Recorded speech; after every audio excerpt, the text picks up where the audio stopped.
If you want to buy a new high-end gaming PC build, then the RTX 4090 is the best graphics card in the entire market when it comes to gaming performance and also productivity work and content creation. So if you want the best RTX 4090 PC build that's going to have no bottlenecks and also at the same time is the cheapest PC with the RTX 4090, then this system is going to be for you. Now, I want to clarify that meaning that this is the cheapest RTX 4090 PC build doesn't mean that it's a cheap build because the RTX 4090 itself is expensive. It only means that is, in my opinion, the cheapest one that I would buy if you want to buy an RTX 4090. My name is Valentino and the links to all of these components will be down below in the video description. With that being said, let's start.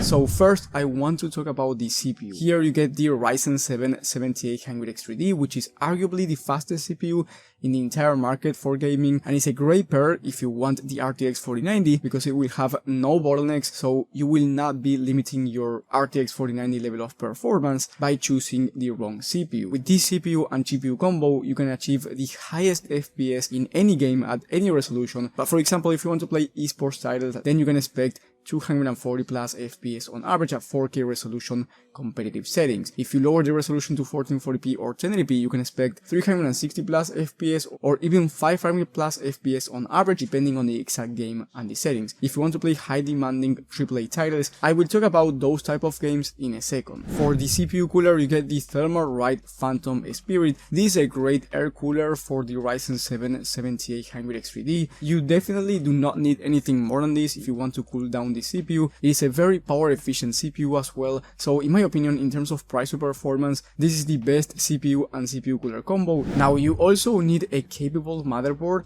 if you want to go with this Ryzen 7 7800X3D, and also if you want to upgrade the system down the line with newer CPUs from AMD, and for that reason I went with the Gigabyte B650 Eagle AX. This is a very decent motherboard for the price. It is going for $170 right now. Then you get 32 gigs of DDR5 memory, 6000 MHz CL30 timings, which if you are new to PCs, this might sound like Chinese for you, but to make it simple, this is very fast memory, and because you get 32 gigs of RAM, you get a system that's capable not only for gaming but also for streaming and content creation at the same time. Then for the storage, you get a 1TB Gen 4 SSD. You can go with 2TB if you want, and I do recommend you going with 2TB if you are thinking of downloading a bunch of titles or if you are a content creator and you know that you are going to be using more than 1TB. In that case, I do recommend you upgrading. However, you can upgrade down the line if you ever need more storage. Now, in terms of performance, on one of the latest tests from TechSpot on very high demanding titles, by the way, once again on the 12 game average high to ultra settings, the 4090 was able to average 112 FPS, making it the fastest GPU in the market by far, with the second GPU being the RX 7900 XTX from AMD. So as I said before, this is the fastest graphics card in the market, and not only for native resolution but also if you want to turn on ray tracing, if that's something that you're interested in, because the RTX 4090 is the fastest GPU in the market when it comes to ray tracing performance as well. Now, for the case, I picked a price to performance case in the Fantex XT Pro Ultra. This one is just going for $70 and it has 4 pre-installed fans, which is going to be useful because you need good airflow. This case has great airflow, and having 4 pre-installed fans is actually very nice considering that you don't have to add them yourself and you don't have to spend more money in fans. And last but not least, we have the power supply, which is quite important, especially when talking about the RTX 4090 because it's very power hungry. So for that reason, I went with the Be Quiet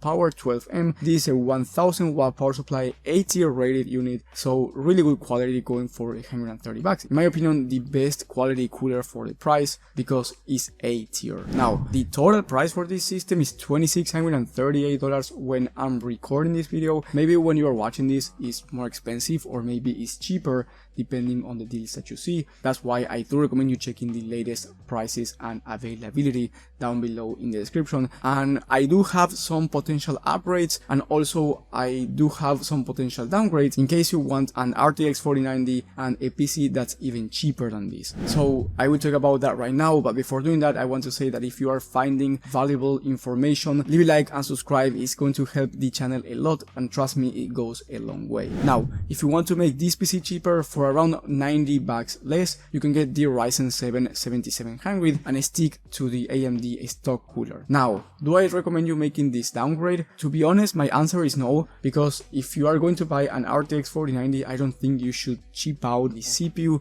and spending the extra $90 is going to give you faster gaming performance, and it's going to be helpful, especially if you want to use DLSS, which is the upscaler from Nvidia at 4K, because DLSS is a high demanding CPU technology, so you are going to be taking full advantage of that Ryzen 7 7800X3D, or if you play high CPU demanding titles. So for that reason, I do not recommend you making this downgrade. However, if you really want to save those $90, then I think that is going to be the only downgrade that I would make if you want the RTX 4090, and if you play very high GPU demanding titles, then it makes sense, and your GPU will still perform at a 95 to 100% most of the time, meaning that there's not going to be a bottleneck. So that is the only downgrade I would make. But as I said before, I think the 7800X3D with the 4090 is the best sweet spot. Now, if you have more money to spend, you can make some upgrades, starting with the CPU cooler, and you can go with the Deepcool LS520. This is a 240 all-in-one liquid cooler, which is not really necessary for the Ryzen 7 7800X3D, but it's going to make the aesthetic of the system nicer, so that's something to keep in mind if you care about aesthetics. Then I changed the motherboard to a B650 Aorus Elite, which is a better quality motherboard than the last one, and you will be able to upgrade to more beefy CPUs on the line that come out from AMD. Then I went with 32 gigs of RAM again, but this time the RGB version, and then I picked a 2TB NVMe Gen 4 SSD instead of a 1TB for you to have more space to download more games. Now, the total price for this system after upgrades is going to be $2,788, so quite more expensive than the last one, but if you have the budget, I do recommend you buying this one instead. It gives you more room to have more games right now, gives you a nicer aesthetic and a better motherboard for upgrades down the line. Now, there's a point where, in my opinion, it gets stupid to buy a PC with the RTX 4090, especially if you want to save money, and many people think that if you buy the most expensive components, you are going to be getting better performance. That's why I have another system for you that I do not recommend you buying if you are a gamer. If you are a content creator, my recommendation will be different. This one is around $4,785, so $2,000 more expensive than the last one. Here you get an i9 14900KS, a 420 all-in-one liquid cooler, so basically the most expensive components that you can have on a system alongside the RTX 4090, and you can see the components yourself in the list that you are seeing on the screen. Now, if you go with this system, you are actually going to get slightly slower performance than the one that I chose at around $2,800, because the 7800X3D is slightly faster than the 14900K. Now, you are not going to notice a difference for sure. Anyway, you are spending $2,000 more because you have the most expensive components and you are not even getting faster game performance. So if you're a gamer, there's a point where it doesn't make sense to upgrade.